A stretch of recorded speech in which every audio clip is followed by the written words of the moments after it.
వెళ్ళిపోయిన సమయం గురించి ఆలోచించుకొని కూర్చొనుంటే, వస్తున్న అవకాశంని, వస్తున్న సమయంని ఒక మనిషి ఎలా చూడగలడు? హరే కృష్ణ, నమస్కారం అందరికీ.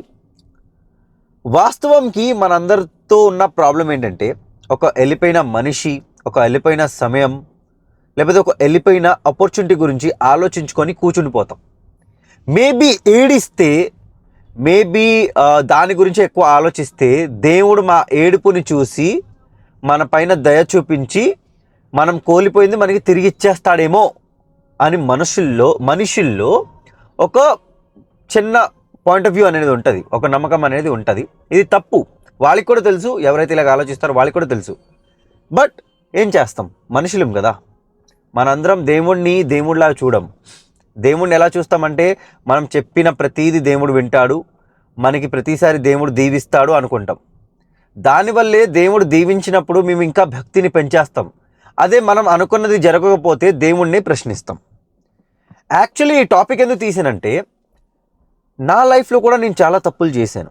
ఓకే, కానీ ఆ తప్పుల్ని పట్టుకొని ఏడుచుకొని కూర్చునిపోతే దానికి సమాధానం ఏం లేదని నాకు అర్థమైంది.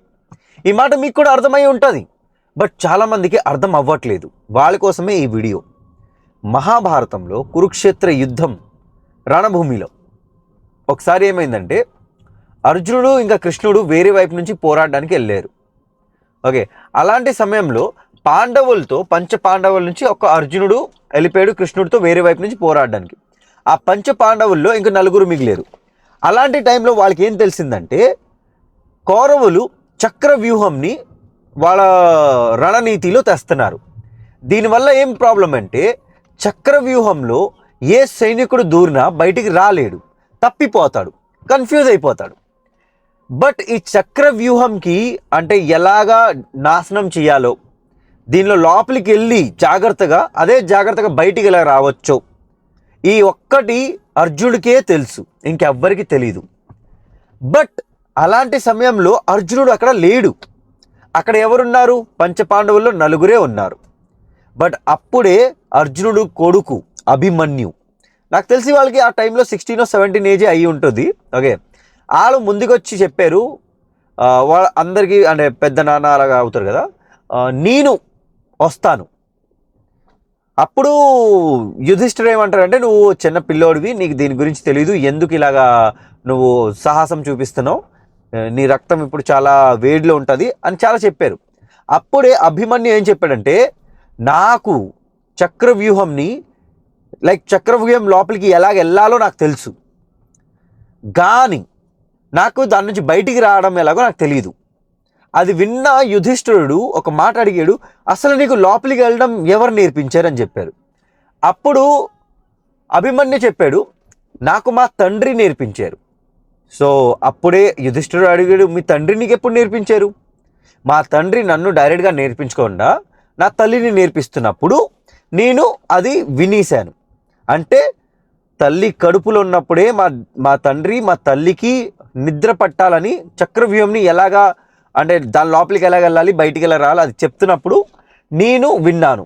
బట్ ఇక్కడ నాకు జస్ట్ లోపలికి వెళ్ళడమే తెలుసు, బయటికి రావడం తెలియదు. ఎందుకంటే మా తల్లి పూర్తిగా వినలేదు, సగం వినిన తర్వాత పడుకుని పోయింది. అప్పుడే భీముడు అంటాడు ఏంటంటే, పర్లేదు, నేనున్నాను కదా, నువ్వు లోపలికి మనకి తీసుకొని వెళ్ళు, బయటికి ఎలా తీయాలో నాకు తెలుసు, నేను తీస్తా. అంటే అక్కడ భీముడు ఏమనుకున్నాడంటే, వాళ్ళ బలంతో వాళ్ళు బయటికి వచ్చేస్తారని. ఒక పాయింట్లో ఇది కరెక్టే. బట్ ఇక్కడ ప్రాబ్లం ఏమైందంటే, ఆ నెక్స్ట్ రోజు ఎప్పుడైతే యుద్ధం జరుగుతూ ఉండేదో, అర్జునుడు ఇంకా కృష్ణుడు వేరే వైపు వెళ్ళిపోయారు.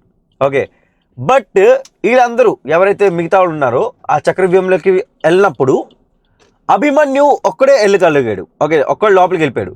వాడు వెళ్ళిన వెంటనే ఆ చక్రవ్యూహం ఎలాగో ఒకలాగా మూసుకుపోయింది. వాడు వెనుకన భీముడు వెళ్ళలేకపోయాడు.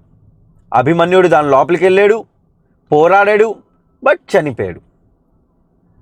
దాని తర్వాత ఈ స్టోరీ మొత్తం మీకు తెలిసే ఉంటుంది. దాని తర్వాత ఏమైందంటే, అర్జునుడు ఇంకా కృష్ణుడు ఆ ఈవినింగ్ రిటర్న్ వచ్చారు. మళ్ళీ చక్రవ్యూహం రణభూమికి వెళ్ళడానికి ప్రయత్నించారు, బట్ ఈవినింగ్ అయిపోయింది. ఆ కాలంలో ఈవినింగ్ అనే సూర్యాస్తమైన తర్వాత ఇంకా పోరాడేవారు కాదు, వాళ్ళందరూ పోరాడేవారు కాదు. సో అప్పుడు ఏం జరిగిందంటే వాళ్ళు తిరిగి వచ్చిన తర్వాత అర్జునుడికి తెలిసింది ఏంటంటే వాళ్ళ కొడుకు అభిమన్యుడు చనిపోయాడని. ఓకే, సో అది విన్న అర్జునుడు ఏడ్చాడు. ఏం చేయాలో తెలియలేకపోయింది. ఆడసలు ఈ యుద్ధం ఎందుకు అనుకున్నాడు. బట్ అక్కడే కృష్ణుడు ఏమన్నాడంటే, ఇది యుద్ధం, ఇక్కడ నువ్వే గెలాలి, నువ్వే బతకాలి, నీ మనుషులే బతకాలని ఎక్కడ రాసి లేదు అర్జున. నీ కొడుకు చనిపోవచ్చు, కానీ అది ఒక వీర మరణం. ఆడు మామూలోడు కాదు, ఆడు పొందింది మామూలు మరణం కూడా కాదు, ఆడు పొందింది వీర మరణం. సో దానికి గుర్తించి నువ్వు నీ కర్మంని పాటించని. అక్కడ అర్జునుడు కృష్ణుడిని ఎంతలాగా నమ్మారంటే దాని నెక్స్ట్ రోజు యుద్ధంకి దిగారు.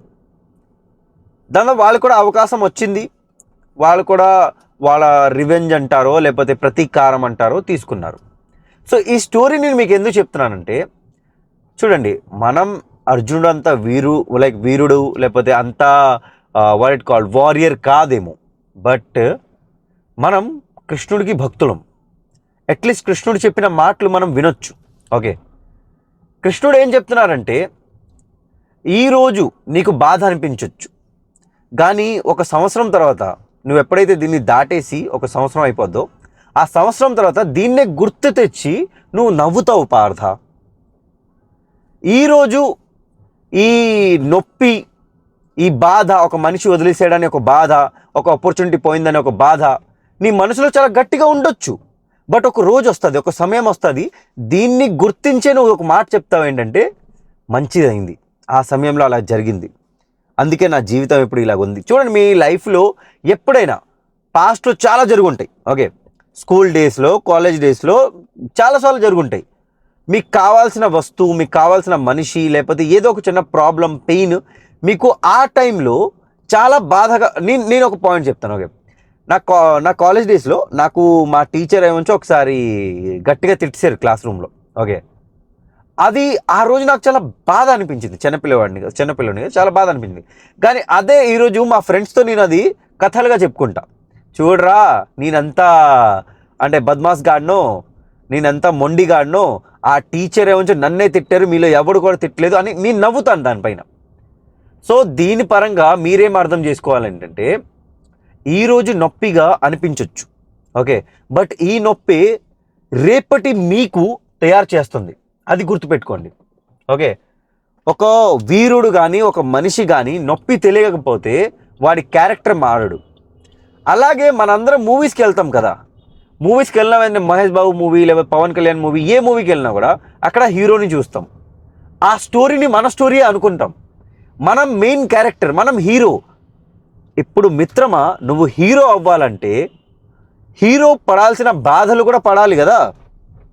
సో నేనేం చెప్తున్నాను, సింపుల్గా చెప్తాను ఏంటంటే, అర్జునుడు అభిమన్యుని ఎప్పటికీ మర్చిపోలేదు, కానీ ముందుకి అడుగేసాడు, వాళ్ళ కర్మంని వాళ్ళు పాటించారు. సో మీ జీవితంలో కూడా మీకు కానీ ఎక్కడైనా ఏదైనా బాధ ఉంటే, ఈరోజు కానీ నిన్నటి బాధ కానీ ఎప్పుడో బాధ కానీ ఉంటే, ఆ బాధని గుర్తుపెట్టుకోండి, తప్పేం లేదు. దాని నుంచి నేర్చుకొని తొందరగా ముందడుగు వేయండి. ఎందుకంటే జీవితం ఎవరి కోసం ఆగదు మిత్రమా. ఎందుకంటే చాలామంది నేను చూశాను నా లైఫ్లో ఏంటంటే, మనుషులు వాళ్ళు ఆ బాధని పట్టుకొని వాళ్ళ జీవితంని సర్వనాశనం చేసేస్తున్నారు. ఓకే, సో దీన్ని బట్టి ఈ moral of the story, moral of the video, లేకపోతే ఈ వీడియో కన్క్లూజన్ ఏంటంటే, నిన్నటి బాధ లేకపోతే ఈరోజు బాధ రేపు ఉండదు, ఈరోజు కష్టాలు రేపు ఉండవు, రేపు రాబోతున్న సుఖాలు కష్టాలు మాకు తెలియవు.